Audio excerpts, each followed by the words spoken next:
Brooklyn, New York, and it's morning here. So, good morning and good evening. We're in a time traveling kind of wonderfully speculative space already.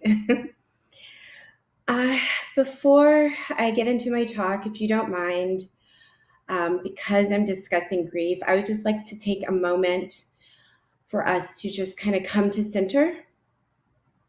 So, if everyone could just get comfortable in your seat and close your eyes if you want to.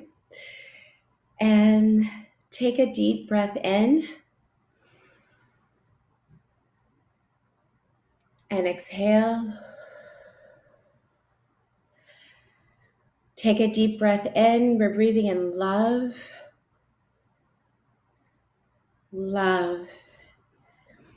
And we're exhaling all the pain of grief. And one more time, we're inhaling that love, that warmth, and exhale.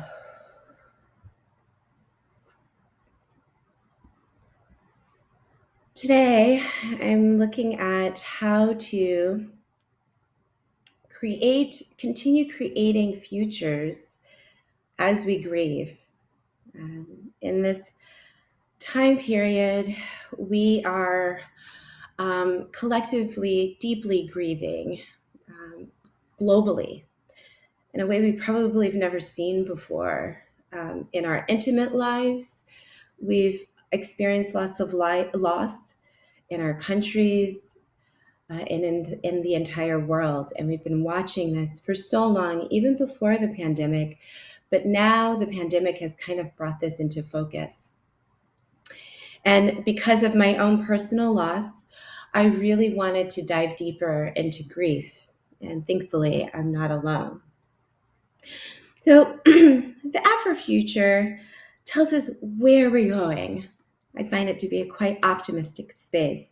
But before we can get into where we're going, I would love to get into where we are right now. Afropessimism is a really great framework to help contextualize where the Black body is today. It's a little harsh for sure, but it is a truth-telling for which we understand the challenges in order to create these new futures from this place. Frank B. Wilderson is one of the main voices of Afropessimism. And in fact, he just published a book, I think this year, on Afropessimism, and I do suggest that you look at it. But he talks about, and the other co-founders talk about how society's dependence on our anti-Blackness. So that gets into the multidimensional reality that Black bodies are living. In this space, we are barely seen as human. And not only are we barely seen as human, it is a theory of Wilderson that our inhumanity is necessary for society to continue, which makes it so difficult for us to become human. And so the actions that we have been seeing, that has been going on for actually centuries, but because of technology, we have a deeper understanding in terms of people who are not Black of what kind of anti-Black violence is happening. Police brutality, lack of healthcare, proper healthcare has made it so the pandemic hit Black Americans disproportionately. Our systems, the spaces, the environment seems to be attacking the Black body all at once, keeping us in this slavery subjugation that just forever just changes, according to Wilderson, but never ever truly ends. And this is also referred to as a social death that Wilderson likes to pull from. And that is basically that society will not want to make the Black body integral and heard and seen and participatory. But then in another instance, we are human. We have families, we make music, we dance, we eat, we investigate our worlds and produce accordingly in technology and science. We're continuously contributing and wanting to be heard and seen, and we are by each other, hopefully. Of course, colonized minds make it very difficult even for Black bodies to see each other. And that's the multidimensionality that we are constantly floating in and out of, trying to assert humanity while also deeply, deeply embedded in our own humanity. And that meant that we then had to deal with so many different types of grief. Okay. So there's the loss on a general scale of our power, our inability to exist in our society as a whole. There's the continual loss that oppressive systems force upon us, where we are unable to attain dreams, goals, love, desire, and pleasure become very distant for us. We are carrying the loss that our families have experienced, and that runs through our blood, as Alice Walker is talking about here. So the grief is just continuous. And so even in this past year, we're dealing with an unprecedented pandemic on a global scale like we've never seen before, while also still being hunted by the police and having to march for justice, while also trying to figure out how we're going to eat because our economy has shifted so deeply that we cannot work in the same way that we're used to. So our capacity for grief has been forcing us to expand. And to be quite honest, not all of us make it. Not all of us have that capacity to expand.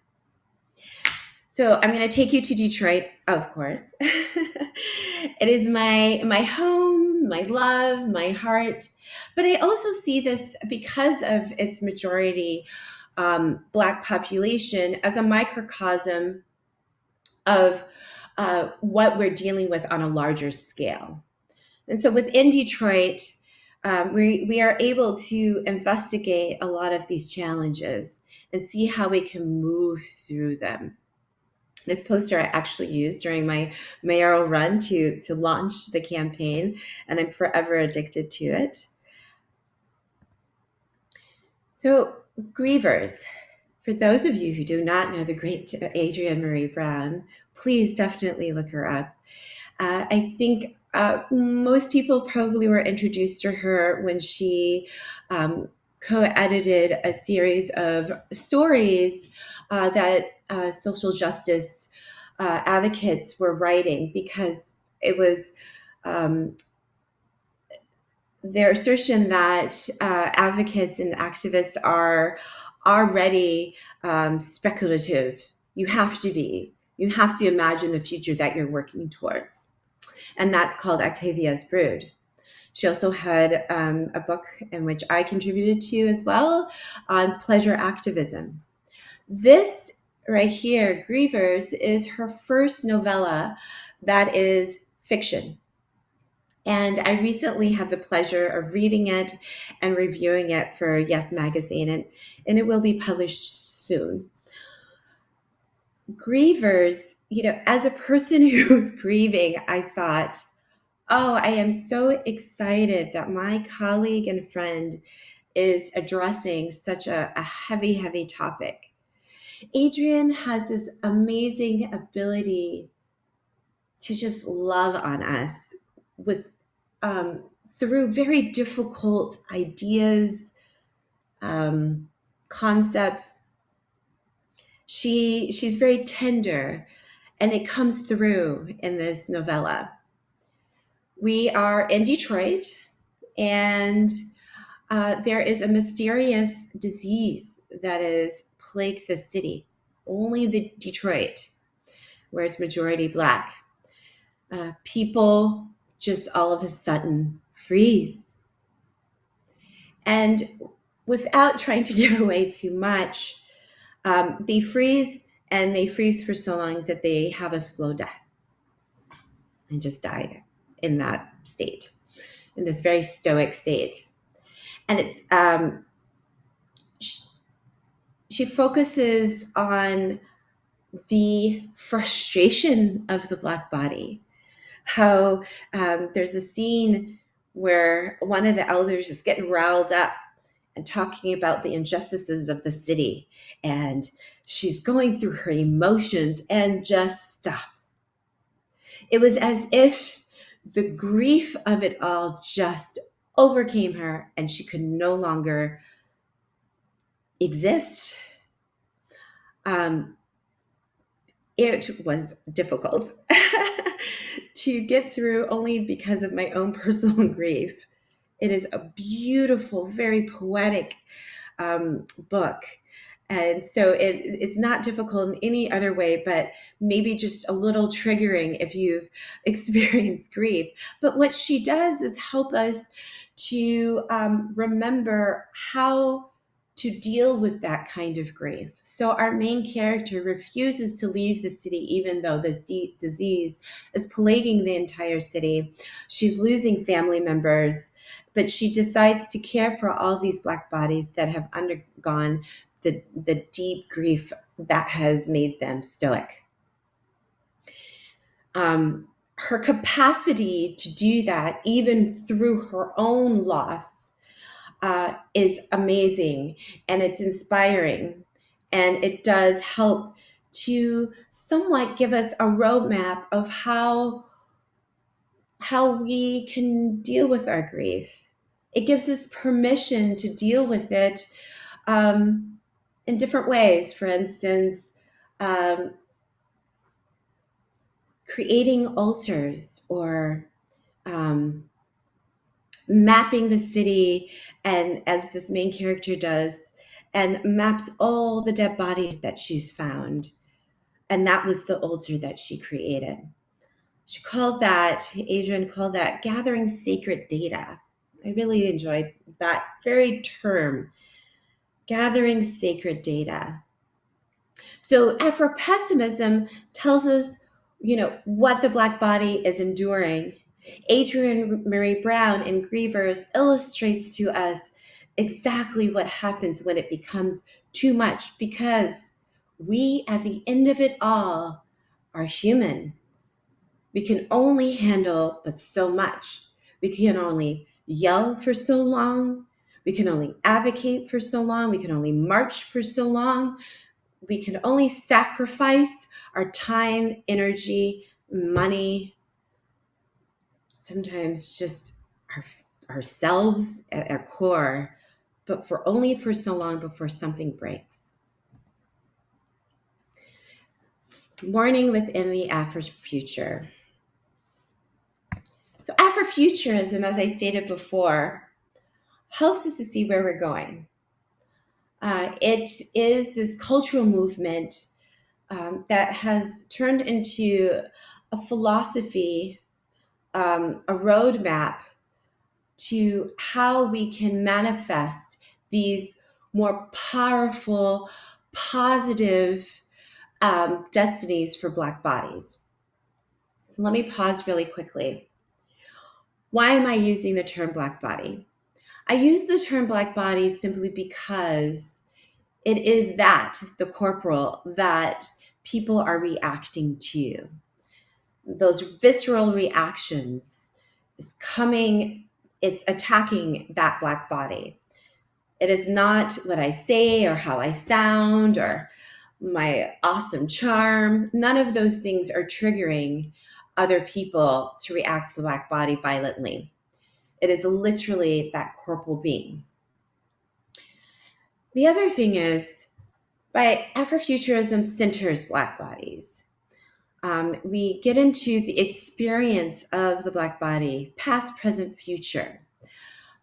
I definitely believe that by centering the Black body, because our world is so anti-Black and likes to ignore that, push it aside, by centering it, we're forced to face it.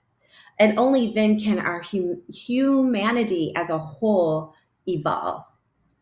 The minute that we say that we should not focus on just Black bodies, anti-Blackness will come into play and we will be negatively harmed.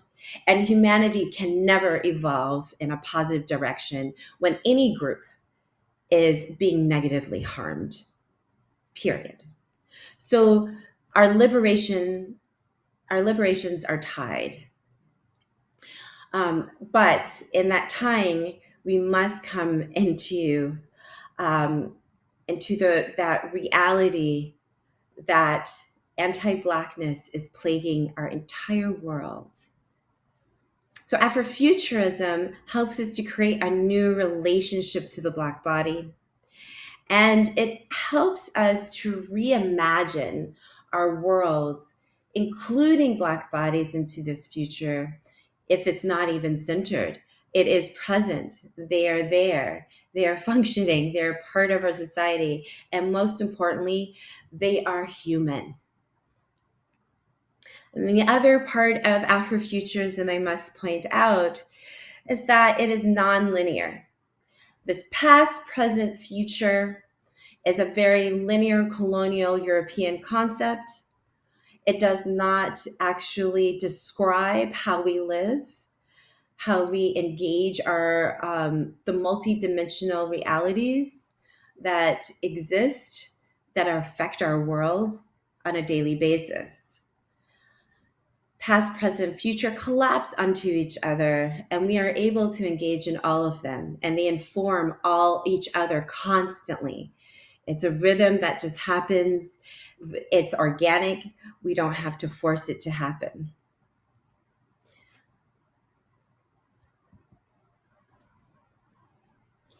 The Nat Ministry. I absolutely love the Nat Ministry, probably now more than ever before. At the bottom, we see a workshop in session.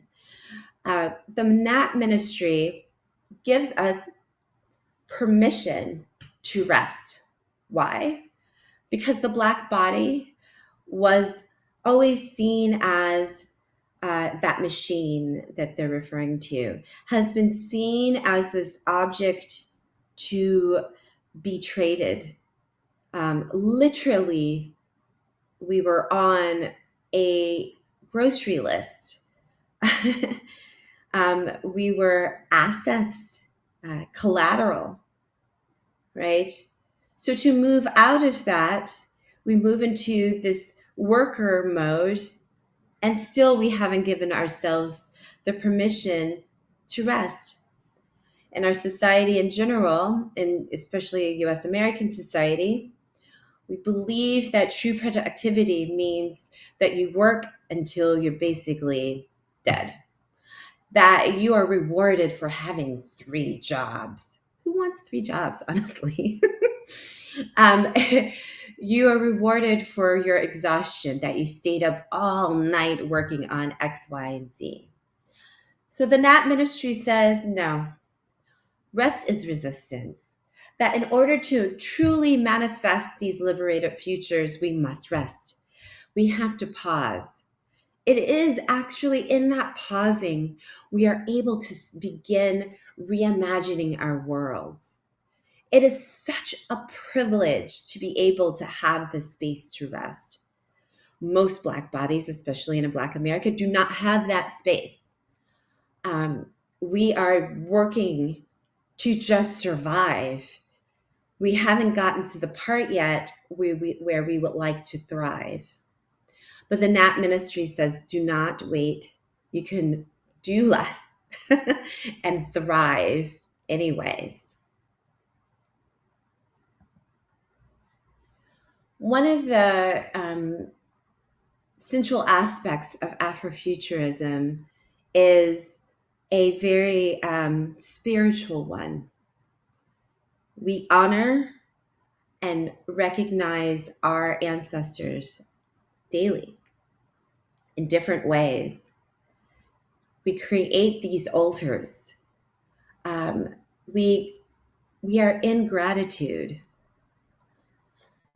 That that altar making is a way of coming back to center, understanding that we are connected, that we are part of a long lineage, and that as we mourn, we are not alone.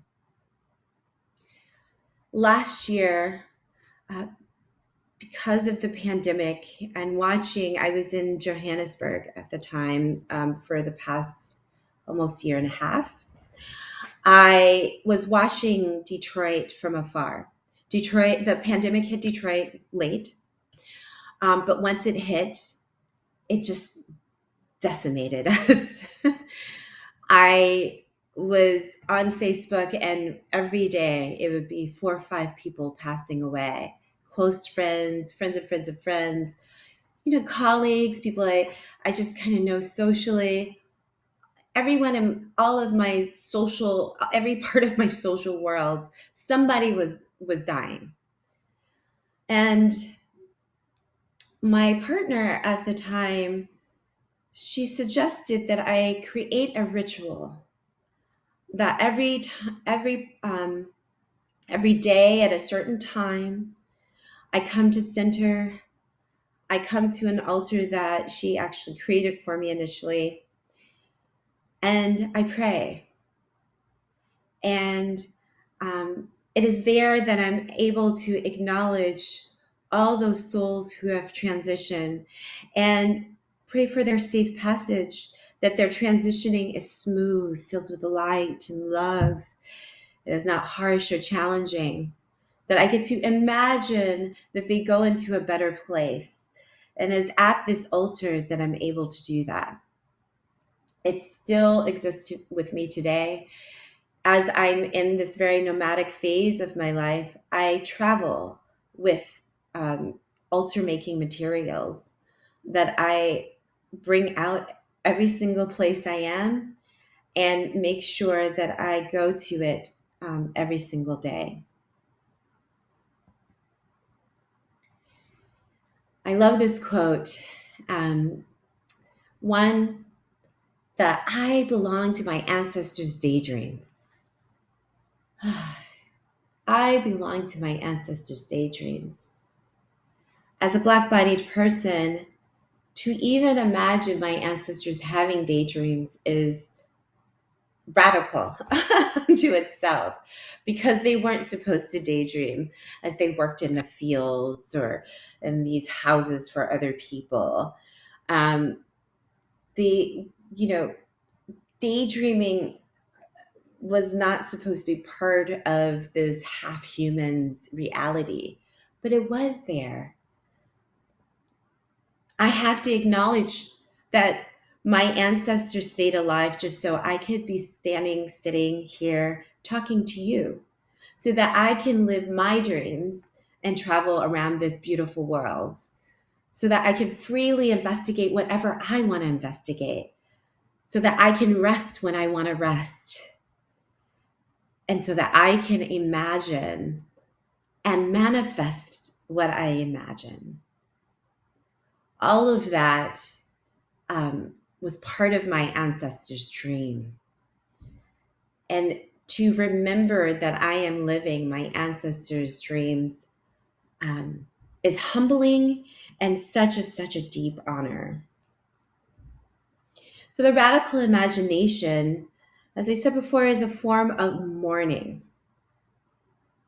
Hyphen Labs radically imagined if if the United States was just fully compromised, what would we do? So Hyphen Labs is a all-woman of color collective that creates virtual reality experiences.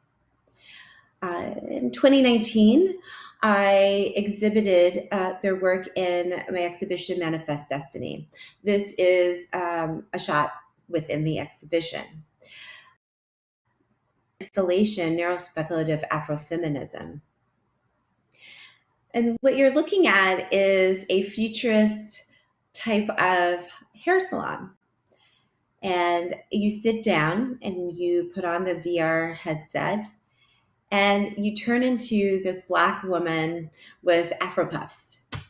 And another Black woman is next to you, and she's an elder and like auntie. And she's telling you that the Turkle affair happened, where the First Amendment was taken away. Our First Amendment, free speech. So free speech is taken away. So a bunch of Black female neuroscientists come together and decide to archive all our memories. Our knowledge base is created in this speculative space. And what is happening in this hair salon, you are downloading that information. And as you download that information, you travel through this beautiful, fantastical space with really great music.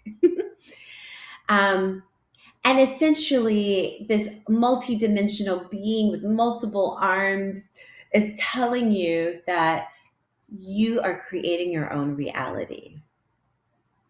This is very helpful because at the time, Trump was in office. It was a very stressful moment. I put this exhibition on downtown Detroit, in a gallery in downtown Detroit. Downtown Detroit has been highly gentrified to the point that many Black-bodied people do not feel comfortable going there, simply because the whites of that area are not used to dealing with such a high Black population, or just simply having to serve them. And so that causes a lot of contention, and it actually paused me in wanting to bring that exhibition to that part of the city. But I wanted to, number one, make sure that people understand that downtown Detroit will always be part of our city. We cannot just separate ourselves. But two, those white-bodied folks who are new to our city, perhaps this exhibition can help them create a better relationship to the Black body so that we can not deal with some of those issues. But again, it is the loss. In this instance, the exhibition is speaking to a loss of space, of feeling welcomed in a city that is already quite contentious, even though it's majority Black. And then this installation is thinking about the loss of a pillar of our U.S. American society. Trump had put so much of those pillars into question. So there was a loss of our democracy that we had to contend with for 4 years, and now we're dealing with the consequences of that.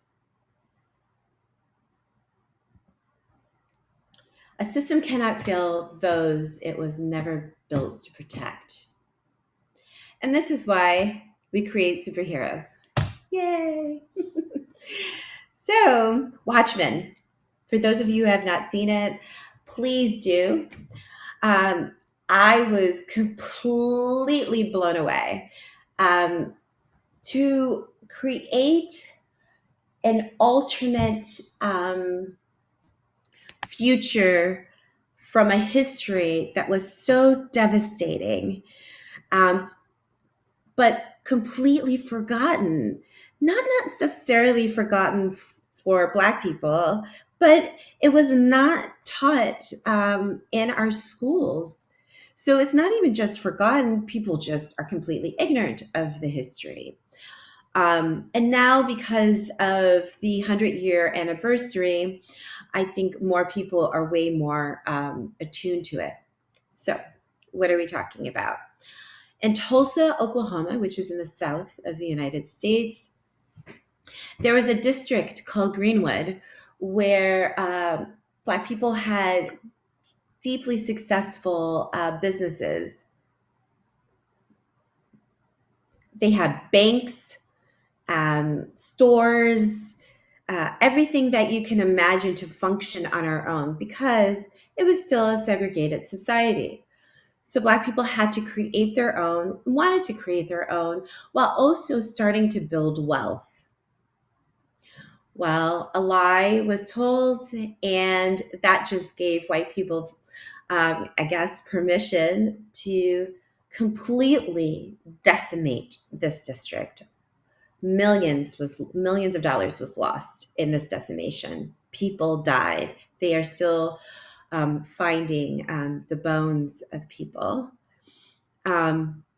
This happened in 1921. May 31st and June 1st. It just took 2 days for this riot to happen, and it burnt it down.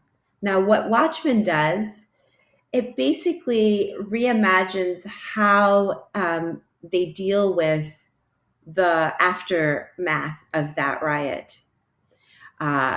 Police, for instance, have to get permission to unlock the gun within their car if they feel threatened. There are reparations for the families of those victims whose businesses were destroyed. Of course, these are just two main points, but we get to see just the entire world of Tulsa just completely reimagined, and it's quite fascinating. But it is through that loss that this reimagining is happening, and that the potential for a correcting, such as a reparations, is such a wonderful, optimistic approach. But it has not happened, if any of you are wondering. That still has not happened. And then we have Trayvon Martin, who was shot and killed. And while returning back from a store, walking onto kind of like the complex of where his home was. And in 2012, a security guard tackled him and shot him. He was only 17 years old.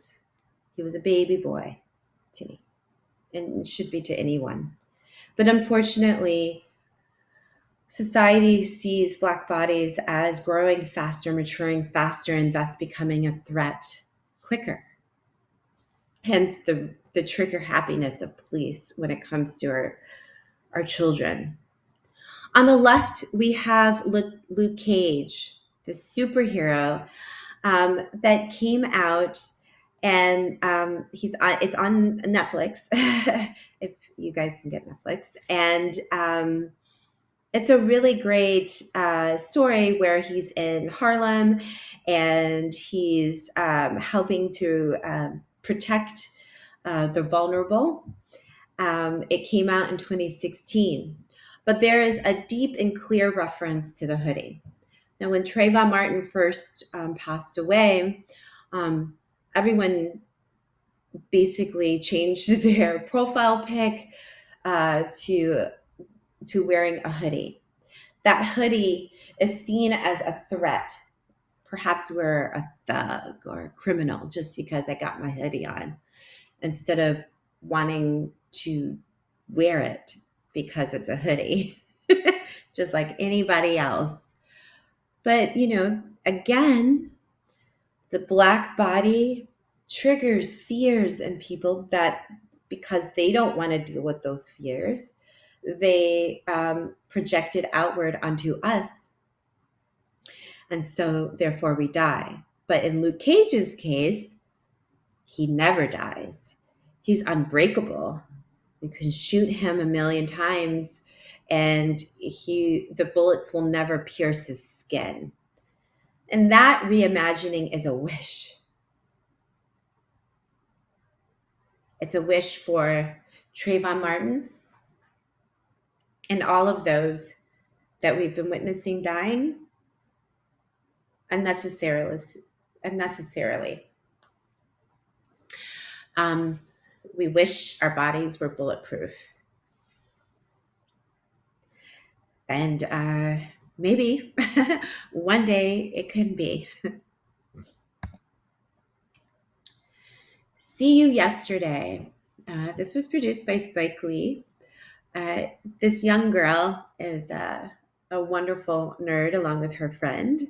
And they are experimenting with time traveling. Well, her older brother gets killed by the police. And so she decides to time travel to go and save him. And that's basically what we're seeing, this attempt to save. And boy, do we wish we had that technology where we could go and warn people before they're shot and killed. Don't go into that store. George Floyd, please don't buy that today. We really wish we could go back in time and change things. This is a really interesting film, and I definitely recommend that you watch this. Two Distant Strangers. This is a short, and thankfully it is a short. It was not easy to get through at all. Not at all. Basically, the brother on the left, his name is Carter James. His character's name is Carter James. He has a lovely morning waking up to his lover and wants to go feed his dog in his apartment.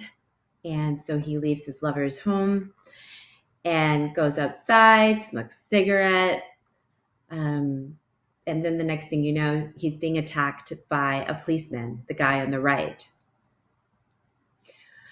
And the moment when he gets shot, I think in the first one he gets shot, he wakes up again in his lover's bed, and he's in the apartment. And then he has to go feed the dog. So it's a loop that is happening over and over again. And each single time, he is being killed by this white cop. He, just like George Floyd, cops are on his neck and he can't breathe. He even gets to a point where he thinks he can appeal to the cop and speak to the cop. And it's still, the cop still kills him. And what we find out, I apologize, I'm just going to give this away. But what we find out is the cop knows about the loop and is enjoying it. It's a hard film to watch because it doesn't give you necessarily an escape, except for one thing. That brother decides at the end of it, I refuse to let this beat me. Even though I'm in a loop, I will figure out a way to survive and to get to my dog to feed him. And that's why I have this Octavia Butler quote. Every story I create creates me. I write to create myself. And I think she means just any story that we tell ourselves, creates us. It creates our world, our reality. Just like in neurospeculative Afrofeminism, where at the end, you are creating your reality. So even if I'm stuck in this system, I still have the power to create my own story within that. We are never, ever, ever completely without power. For those of you who don't know Octavia Butler, she's probably one of the most well-known Black sci-fi writers. She's amazing. And I guess one of the books to start with would be Parable of the Sower, if you haven't read that. Wild Seed is another favorite of mine. And so there are Black people in the future. This also was part of my exhibition downtown Detroit. This is a picture of downtown Detroit. And this billboard was created by Alicia Wormsley first in Pittsburgh, and then I brought it to Detroit. And this is us telling you that we are not only going to create the story, but we are damn sure going to be in the story, regardless of what you think of your future. We will be there. And not only will we be there, but we are going to be there in joy. We are going to be there loving. We're going to be laughing. And in all of this, these are acts of how we deal with our grief, our deep, deep loss. Each one of those people that you're seeing are in pain in some way, shape, or form, but able to move through that pain, as my friend said, dive into the pain. And through that, we create amazing music. We are able to style ourselves to create what I call visual candy for people. We're able to move our bodies in ways that are mesmerizing. We can imagine our cities in these fantastical ways, as this Congolese artist did. We can say that this is the world that we want to live in. How do we build this? It is possible. And we can also pull onto the past to create these new worlds, because the past gives us a beautiful foundation of a spirituality that we need in order to propel ourselves forward.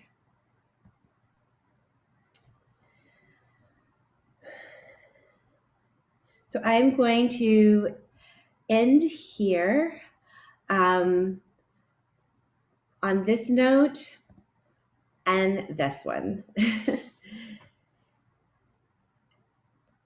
Creating a future from grief is extremely possible because we've been doing it for so long. It does not color it. It does not mean we create any dystopia. It is possible to still create your quote unquote utopia, or that place of joy, that place of pleasure, because all of those are technologies for mourning. And as we face our grief, we are able to dive deeper into those technologies of mourning so that we may speak our truth and live our lives to our fullest. Thank you.